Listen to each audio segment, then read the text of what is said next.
Vamos começar falando da análise retórica bíblica semítica.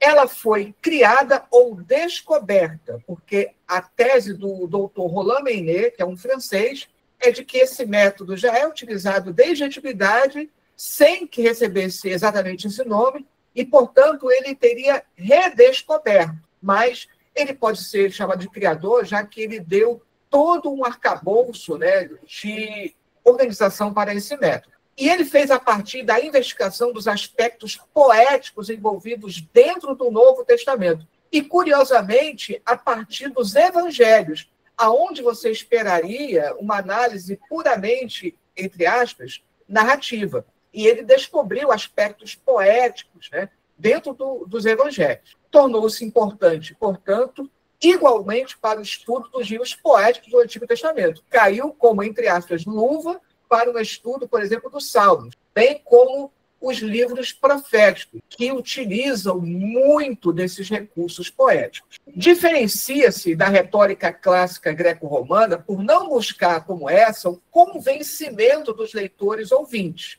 Antes procura enfatizar o ponto principal de uma mensagem, a qual encontra-se prioritariamente no centro da perícope e não ao final. É bem interessante isso para os pregadores de plantão, né? Você vai pregar um salmo, se você quer saber qual é a mensagem principal dele, analisa o centro do salmo. Isso é só uma dica. Ela é bíblica por ter sido descoberta a partir dos textos bíblicos. E ela é semítica por ser um recurso identificado na literatura de outros povos com cultura semítica. O Alcorão, por exemplo, escrito sagrado árabe, também utiliza muito da retórica semítica. Trabalha níveis retóricos dentro do texto, começando pelo membro, que é a mínima unidade da organização retórica, formando uma certa unidade sintática, principalmente formando uma oração, aquilo que na língua portuguesa chamamos de oração, mas pode ser apenas uma declaração do tipo Paulo, apóstolo de Jesus Cristo. Tá? Isso forma uma linha, que nós chamamos de uma linha. Em seguida, há um segmento formado por 1, 2 ou 3 membros.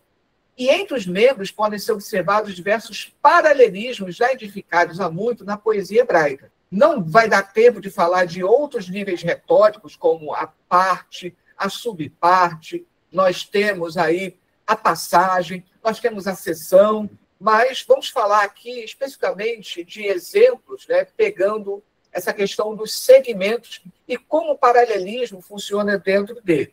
Um exemplo de segmento bimembro, ou seja, tem 2 membros, ou seja, 2 linhas, que nós temos uma espécie de paralelismo sinonímico, lá no Salmo 24, versículo 1. De Adonai é a terra e sua plenitude, o mundo e os que nele habitam. Então, vejam como terra está fazendo correspondência com o mundo, sua plenitude com os que nele habitam. Ou seja, na segunda linha, eu não estou dizendo uma outra coisa, eu estou dizendo a mesma coisa com outras palavras e fazendo aqui um paralelismo para ter, então, essa questão poética. Eu trouxe aqui o Salmo 24 só para, de maneira panorâmica, nós podermos ver como você vai trabalhando essa análise retórica numa passagem, nesse caso aqui, num salmo. De Davi, salmo. De Adonai é a terra e sua plenitude, o mundo e os que nele habitam. Essa é uma tradução própria, tá? Porque no trabalho de exegese, a nível acadêmico, nós somos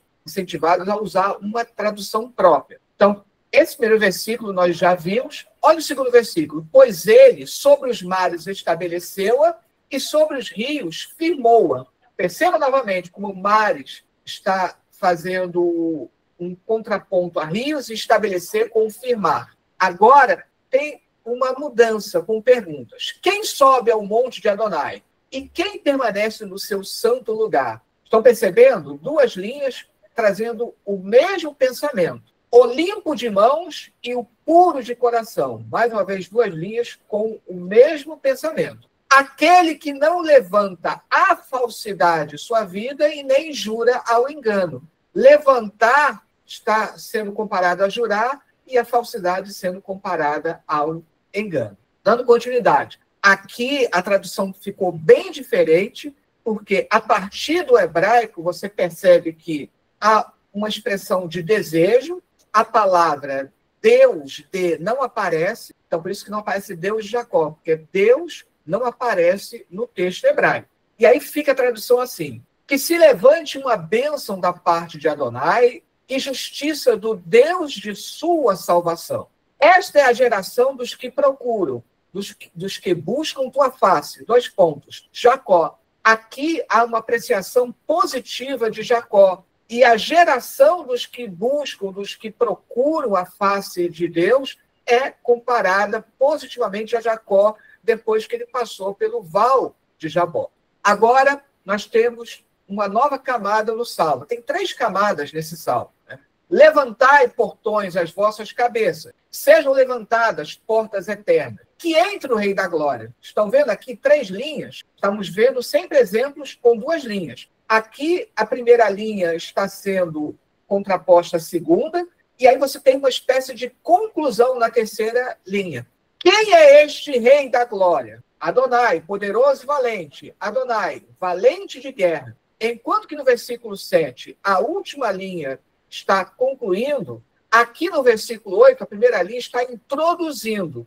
E as 2 linhas seguintes também vão estar em paralelismo. Levantai, portões, as vossas cabeças. Levantai, portas eternas. Que entre o Rei da Glória. Quem é ele, este Rei da Glória? Adonai dos Exércitos. Ele é o Rei da Glória. Notem que é um salmo curto, um salmo que tem 3 temas. Começa lá com o criacional, depois o cultual, e aqui aparece Adonai. E você vai comparando todas essas partes e você conclui o quê? Como esse salmo ele está sendo trabalhado. De Adonai é a terra, nos versículos 1 e o 2. Qualificações do adorador são trabalhadas nos versículos 3 e 4.